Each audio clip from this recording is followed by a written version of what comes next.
প্রাণপ্রিয় বগুড়াবাসী, রব্বুল আলামিনের দরবারে দোয়া করছি, সামনে একটা বিশাল রহমত বরকত মাগফিরাতের মাস ছায়া ফেলতে যাচ্ছে। নবীজি এই মাস আসার আগেই দোয়া করতেন, আল্লাহুম্মা বারিক লানা ফি রজব ওয়া শাবান ওয়া বাল্লিগনা রমাদান। হে আল্লাহ, রজব আর শাবানের বরকত আমাদেরকে দান করো, রমজান পর্যন্ত আমাদের হায়াতটা বাড়িয়ে দাও। বলেন তো, হায়াত চাওয়া জায়েজ আছে? কি ঘুমাচ্ছেন আপনারা? আমি বেশি দিন বেঁচে থাকতে চাই, এই কামনা করা বেঁচে জায়েজ আছে? জায়েজ নেই। বেশি দিন বেঁচে থাকার আকাঙ্ক্ষা করে মুশরিকরা। কারা? ওয়ালা তাজিদান্নাহুম আহরাসান নাসি আলা হায়াতিন ওয়া মিনাল্লাযিনা আশরাকু। আল্লাহ পাক বলেন, হে নবী, এই পৃথিবীতে যারা মুশরিক আপনি দেখতে পাবেন তারা বেশি দিন বেঁচে থাকার আকাঙ্ক্ষা করে। ওদেরকে যদি বলেন ইয়াবাদু আহাদুহুম লাউ ইয়াম্মারু আলফা সানা, তোমরা 1000 বছর বেঁচে থাকবে, ওরা বলবে আলহামদুলিল্লাহ, আমরা আরো বাঁচতে চাই। তার বেশি দিন বেঁচে থাকার আকাঙ্ক্ষা কাদের? মুশরিক। বলেন বলেন, আমরা কি মুশরিক? তাহলে নবীজি কেন বললেন বাল্লিগনা রমাদান? হে আল্লাহ, তুমি রমজান পর্যন্ত আমাদের হায়াতটা বাড়িয়ে দাও। এই হাদিসের ব্যাখ্যায় আমি দেখেছি নবীজি এই কারণে বলেছিলেন, কারণ 11 মাসের ইবাদত আপনি যতই করেন না কেন এই 1 মাসের সমান কখনো করতে পারবেন না। আপনি এই সমস্ত মাসে যদি একবার সুবহানাল্লাহ বলেন, একটা নেকি পাবেন। আর রমজান সামনে আর কয়দিন আছে? মাত্র এই 13 দিন পরে যে বিশাল রহমত মাগফিরাত নাজাতের মাস ছায়া ফেলছে। রমজানের চাঁদ ওঠার পর পরে একেবারে ঈদের দিনের আগ পর্যন্ত যদি একবার সুবহানাল্লাহ পড়তে পারে 70 বার বলার সওয়াব হয়ে যাবে। এই মাসে এখন 2 রাকাত নামাজ পড়লে যা হবে, এই মাসে এখন 70 রাকাত নামাজ পড়লে যা হবে, রমজানের 2 রাকাত নামাজে সেই সওয়াব হবে। নবীজিকে জিবরাইল কথা আগে জানিয়েছিল যে মাসের মর্যাদা এত বেশি, এত বেশি, এত বেশি। নবীজি এজন্যই বলতেন, আল্লাহ আমার হায়াতটা বাড়িয়ে দাও, আমি দুনিয়ার এই হায়াতটাতে এত বেশি নেকির কাজ করতে চাই যেটা দিয়ে আমার জান্নাত পরিপূর্ণ হয়ে যায়। বগুড়াবাসী, আমাদেরও টার্গেট আখিরাত। এই জন্য দুনিয়ায় যে কদিন বেঁচে আছি, আমার সবচাইতে বড় কাজ হবে আমি আল্লাহর ইবাদত করে আমার জান্নাতের বিশাল ঠিকানা প্রশস্ত করা। জান্নাত যেহেতু কারো জন্য বানানো নেই, আপনি যা করবেন এইটা দিয়ে আপনার জান্নাত বানানো হবে। আপনি যা করবেন এইটা দিয়ে আপনার জাহান্নাম তৈরি করা হবে।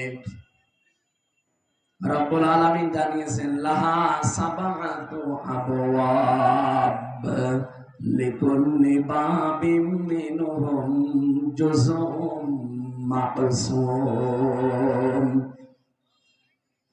সূরা নাহাল 14 নম্বর সূরা হিজরের ভেতরে আছে। এটা 14 নম্বর পারার 3 নম্বর পৃষ্ঠার 7 নম্বর লাইনে 44-45 নম্বর আয়াত।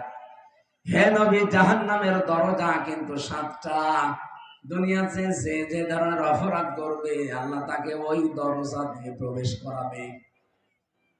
এখান থেকে আমাদের শিক্ষা নেওয়ার বিষয় এই পৃথিবীতে আমরা যে যে ধরনের কাজ করছি, এই কাজ দিয়ে আল্লাহ জাহান্নামের ওই দরজা আমাদের জন্য বানিয়ে রাখছে, ওইটা দিয়ে আল্লাহ আমাদের প্রবেশ করাবে। আমরা যে যে ধরনের নেকির কাজ করব, ওই কাজ দিয়ে আল্লাহ জাহান্নামের যে 8টা দরজার নাম শুনি না, জাহান্নামের দরজা 8টা না, জান্নাতের দরজা 100টার উপরে। যে যা ধরনের কাজ করবে দুনিয়ায়, মরণের পরে আল্লাহ জান্নাতের ওই দরজা দিয়ে ওই স্তরে আল্লাহ তাকে পৌঁছিয়ে দেবে। এই জন্য আমাদের এখন শিক্ষা নেওয়া লাগবে, যেহেতু রমজান সামনে আসছে, এমন এমন নেকির কাজে আমরা আঞ্জাম দিতে চাই। সামনে এমন কিছু কাজ আমাদের এই ছোট্ট জীবনে করতে চাই। আল্লাহ রাব্বুল আলামিন জান্নাতের সুউচ্চ চূড়া যেটা, দরজা যেটা, বাপ যেটা, ওটা যেন আমাদের জন্য প্রস্তুত করে রাখে। জাতির পিতা হযরত ইব্রাহিম আলাইহিস সালামকে মেরাজে যে নবীজি দেখেছিলেন, বিশ্বনবী ডাক দিয়ে বললেন, হে আমার পিতা, আপনি একটা চিন্তা নিয়ে বসে আছেন কোন কারণে?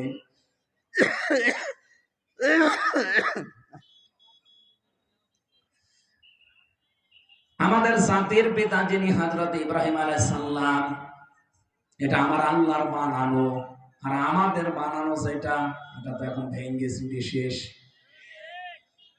আল্লাহ পাক হযরত ইব্রাহিমকে জাতির পিতা বানিয়েছিলেন।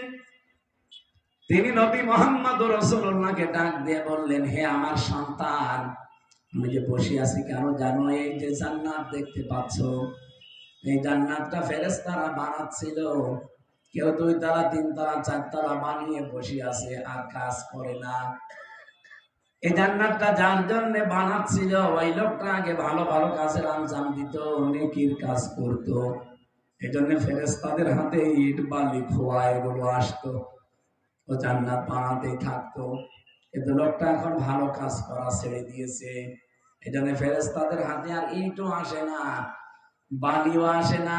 কি দিয়ে ফেরেশতারা জান্নাত বানাবে? দেখো বসে আছে। তোমার উম্মতদেরকে ফিরে যে বলবে, জান্নাতের মাটি কিন্তু বড় উর্বর। দুনিয়ায় সেই কয়দিন হায়াত আছে তাদের, তারা যেন এমন এমন কাজ করে যে তাদের জান্নাতটা যেন কমপ্লিট থাকে। বলেন সুবহানাল্লাহ। বগুড়াবাসী, এমন কোন কাজ যদি আমরা করে যাই যে একতলা হওয়ার পরে লিনটেন পর্যন্ত উঠে বসে আছে, আমার আর কাজ কারবার নেই, আমি ভালো কাজে আঞ্জাম দিতে পারি নাই, মরে গেলাম। আল্লাহ যদি জান্নাত আমারে দেয়ও, যে দেখবেন একতলা হয়ে আছে আর একতলা ছাদ নেই, ভালো লাগবে? যেহেতু চোখ বন্ধ হওয়ার পরে আর কোনো ভালো কাজ করার সুযোগ, আরো জোরে বলেন। এখানে যতটুকু হায়াত আছে এর ভেতরে এমন কাজের আঞ্জাম দেওয়া লাগবে যেন অল্প কাজে বেশি নেকি পাওয়া যায়। এই জন্যই নবীজি বাল্লিগনা রমাদান, যে আমাকে রমজান পর্যন্ত হায়াত পৌঁছিয়ে দাও, আমি এমন কিছু কাজ করতে চাই যেন আমার জান্নাতটা কমপ্লিট থাকে, আনকমপ্লিট না হয়। বলেন সুবহানাল্লাহ। এজন্য আমরাও রমজান পর্যন্ত হায়াত চাচ্ছি। এই রমজানে গুরুত্বপূর্ণ কিছু জিনিস আমরা সামনে নিয়ে আসতে চাই। রমজানের ভেতরে 21 থেকে 29 বেজোড় রাতগুলোতে আল্লাহ রাব্বুল আলামিন গুরুত্বপূর্ণ কিছু সিদ্ধান্ত নেবেন। ফিহা ইফরাতু কুল্লু আমরিন হাকিম। আল্লাহ পাক বলেন, এই গুরুত্বপূর্ণ কিছু সিদ্ধান্ত এই রমজান মাসে আমি আল্লাহ নিতে চাই। এইদিকে তাকান। এই যে রমজান মাসে যেখানে কোরআনে কারীম নাযিল করেছেন আল্লাহ, আমরা জানি সবে কদরে এটা, আর সেই আয়াতই আমি পড়েছি, ইন্না আনজালনাহু ফি লাইলাতিন মুবারাকাহ। অবশ্যই আমার এই কোরআন আমি একটা বরকতময় রজনীতে নাযিল করেছি। ইন্না কুন্না মুনজিরিন, অবশ্যই আমি আল্লাহ নিজেই এর সতর্ককারী। বলেন সুবহানাল্লাহ। এটা বাংলা অর্থ বললাম, এবার আমরা তাফসিরে যাচ্ছি। সূরা দুখানের আয়াত। কোন সূরা? এটা ক্লাস চলছে, জবাব দেন কোন সূরা? দোকান মানে ধোয়া। দোকান মানে কি? তার মানে বাংলায় যেটা, এই যে বিড়ি, বিড়ির নামে একটা সূরা আছে। বিড়ি যারা খান তারা এখন চিন্তা করবেন যে কোনো অসুবিধা নেই, আমার নামে সূরা আছে। সূরা দুখানের ভেতরে 3 এবং 4 নাম্বার আয়াতে আল্লাহ প্রথমে কোরআনে কারীমের কিছু মর্যাদার কথা তুলে ধরেছেন। হামিমুল কিতাবিল মুবিন।